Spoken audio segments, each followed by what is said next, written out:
Hello and welcome back to another episode of Hero Homes. We have no title for this segment. It's just us sharing with you our research as we do for our clients. Yes. All right, for example, today it's Adi's research for her clients. Maybe you can share what's going on. All right. So basically, we are looking for this upgrader. We are looking at options in the District 19. Okay, Sengkang, We Punggol. know that we want to go for resale. All right, Okay. because we've done all the analysis. We feel that resale condo is the direction to go. But even with resale condo, there's so many options, Yep. and we are looking and not sure how to decide between resale easy, which is below 10 years, and newer ones, which is lesser than 10 years. All right. Okay, so I think it's a very valid pain point that Okay. some of the other upgraders might have. So why not just share it?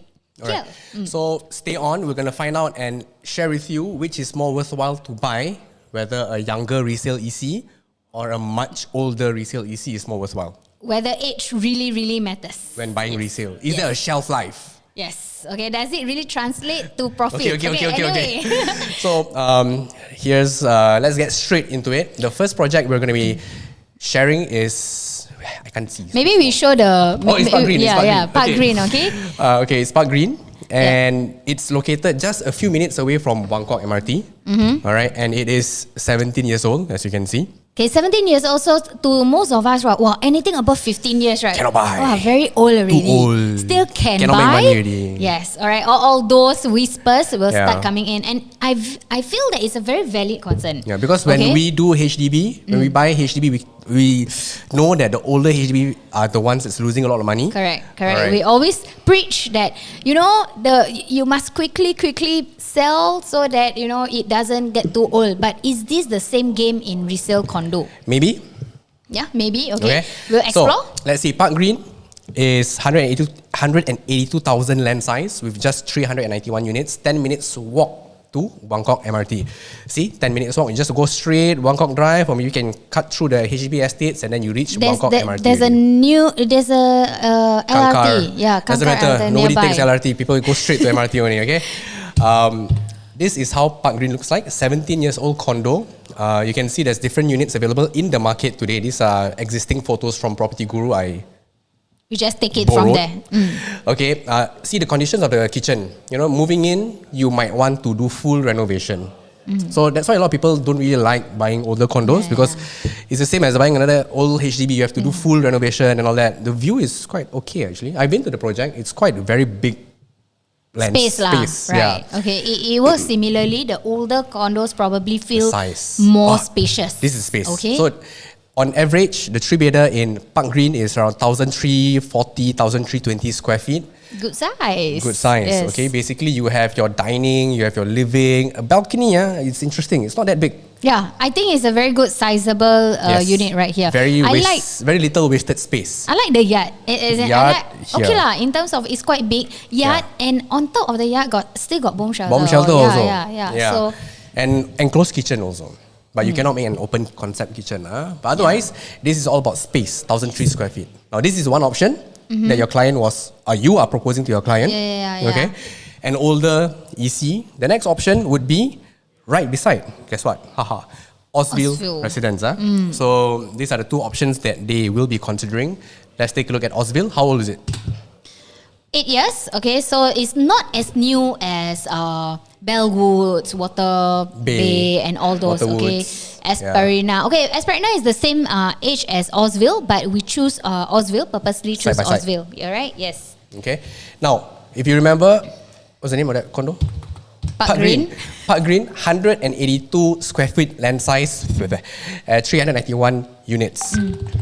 Osville, 183 square feet land size. It's the same. But you have 540 units. The condensed, it's more condensed. It's more dense. Basically, if we The actually density is higher in Osville, sorry. Yes. Yeah, okay. More compact. Okay, more compact also. Whichever however we want to put it. Okay. 12 minutes because it's 2 minutes away from the MRT compared to Park Green. Park Green. Anyway, Osville. This is Osville. It's much newer, 7 years old, 8 years old today. It is 10 years younger than Park Green. You can see the facilities is definitely more updated. All right. Now the layout of the project, but you can see the kitchen also very modern still. Yeah. Don't have to do any renovation when you move in for some of the units. For a lot of the units, you really don't have to do whether you like or not like lah. Yeah, it's actually again finding the unit that some of the renovation you might not even like it. Too much storage and you like even you for don't a young, really like it. Yeah, so it is not again. It might not be just because of the age. Because the younger projects, the space is smaller. You don't have a yard plus a storeroom. You only have a storeroom.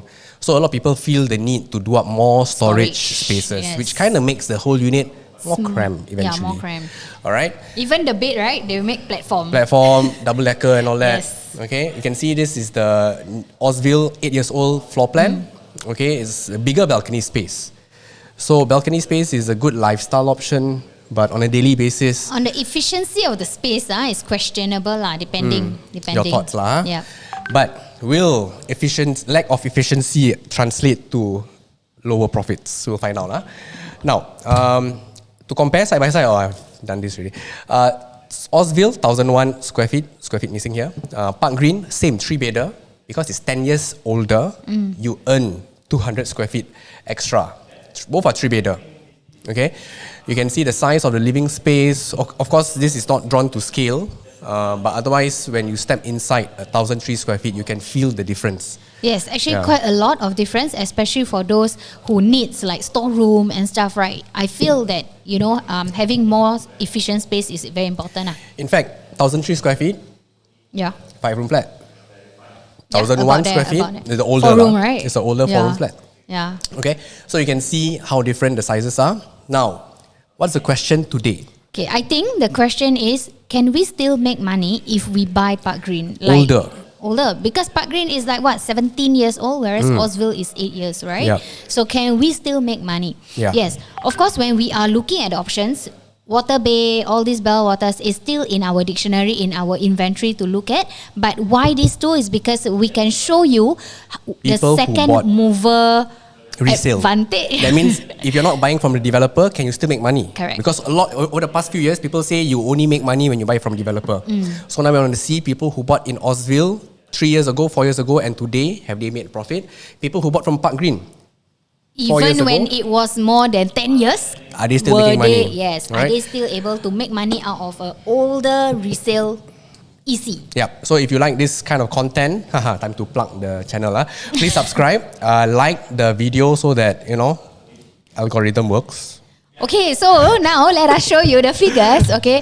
Now, Park Green. Yes. In fact, let's pause. Let's talk about Osville first. All right, because Osville, the younger project. One. All right, if you bought a resale, these are the people who bought resale. These are all public knowledge. All right, nothing to hide. You buy in 2019, and if you sold 3 years, 4 years later, this is how much profits you would have made. 7% annualized, 9% annualized. Okay, maybe I highlight, all right? Because this amount of profit, and if they compare it with the first mover who probably is looking at 400k and stuff, but remember, first mover, they have to hold much longer. They waited for construction. Anyway, we're not talking about first mover. We're talking about if you're buying resale. If you are buying resale, this is how much profits you can still make. You're buying as a second mover, kan? Now, this person bought when Osville was just 5 years old. Correct. Yes. Let's get straight to the point. Yes. Okay. Selling on the 8th year, they made 200,000 profit. Now, question is, if you bought Park Green in 2017 was only like 14 years old. About 13 to 14 years already. So if you had bought a 14-year-old resale EC, guess what? Annualized, it's a bit mixed bag, but there are people who are making 400,000, and these are not your penthouses. Yeah. This is your ground floor, this is your mid-floor unit. Ground floor, wow, ground floor. Making 400,000, 8%, 9%, similar yield to Osville. Yes. Right, so a 17 years old project is making the same as an 8-year-old project. Yeah, just to highlight, yes, we are talking about 8 and 9, but over here we also see that there are 4 in Osville. 4% annualized and stuff. It's really mixed around there. It's really around there. It's really making around the same. Right, so the question here today is, if your buyer today wants to buy resale EC, which is not too like newly MOP, just like Bellwoods or Water Bay, is it still a good move? I think the answer is yes. As we can show you, it doesn't matter whether you buy a younger one I mean, it doesn't matter whether you buy an older one or you buy a younger resale EC, because both are making money. Now, we have to understand what was driving the market in 2019, what was driving the market back in 2017. Actually, so yeah, when they entered, all right, how was the market when they entered and how was the market when they exited? Because these are the two main points that determines how much they make. Correct. Right? More of that. And this. So in 2017, now what is this chart about? Is the supply, okay, as the title there, is the supply of condo units that we Completing. that has completed. Yep. All right. So in 2017, we were looking at around 15 to 16,000 units collecting keys. 2018, around the same number. 2019, the supply is shrinking. 2021, the supply was like almost next to nothing. Okay. Now, what does that mean? If you are a buyer today in the market in 2021, and I want to upgrade. You want to upgrade. What options do I have? You want to buy the new condos. But there isn't any. No option. Now also, right, if you look at District 19, any new launch? Don't have. Not yet. So end up, what do you buy? Resale. You buy the resale Right, option. yes. So in 2021, it will be more expensive for you to buy a resale option because suddenly everyone is looking for a resale option. But in 2018, 2019, maybe you would have a lot more options. And Correct. that's one of the few reasons why people who bought in 2017, eventually as the market supply dwindled, And they exited right on the spot because when supply is so little, they exited 2021, whereby the demand is so much, but yet so little supply, driving the prices up. okay? Now, today, would you buy an older or younger resale EC? What was the answer? Age doesn't matter. Age doesn't matter. Age doesn't matter, What right? matters is this graph we're showing you, and this is the latest graph by URA. You can just Google pipeline supply of private residential units. Anyway, now we just take it as 2023. It's a few days more to 2023, right? Yeah, so you can see that the supply this year, 2023, it's Gonna increase because it's a the peak lot at 20,000. yeah. It's higher than 2017, 2018. Yes, meaning right to say in 2023 the newer projects are gonna be completed. There's going to be a lot of projects. We have Treasures at Tampines. We have Florence at Flora.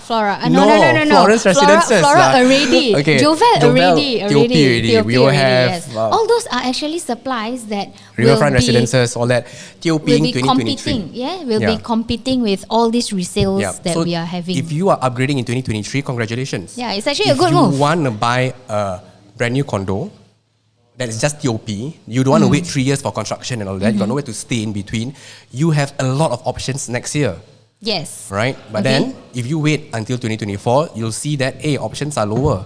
If you wait until 2025, you wait until 2026, options are... I think the point is, right, if we actually entered in 2023, remember 2017, those who entered when there was still a lot of supply, they managed to exit when the supply is low. Similarly, when you actually enter now in 2023, by the time your SSD end in 2026, there's not enough supply again, you can exit at a very good price. Because in 2026, when there's no supply, do you want to be a seller or do you want to be a buyer? Correct, exactly. In order for you to be a seller, you need to be a buyer in 2023. Okay, so you want to be a seller in 2026, but for you to be a seller in 2026, you need to be a buyer in 2023.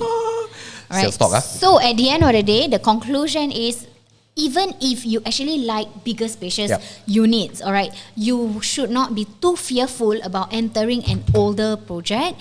As long as we know what is the game, meaning we need to know when we need to have holding power to know that we can wait until it's the right time to exit. Correct. Okay. And that would be the end of our video. Very short topic. Yes. Basically, look into more than just the age. Yep. Okay. And if you, again, like this content and topic, please follow and like this video. And more importantly, please share this video. If you have anyone looking to upgrade, please contact either Adi or myself. I'm at 92709040. He forget his number. My number is 97567471. Yeah. Okay. That's it. If you have any questions, just pump in the comment right down. Okay, bye-bye. Bye-bye.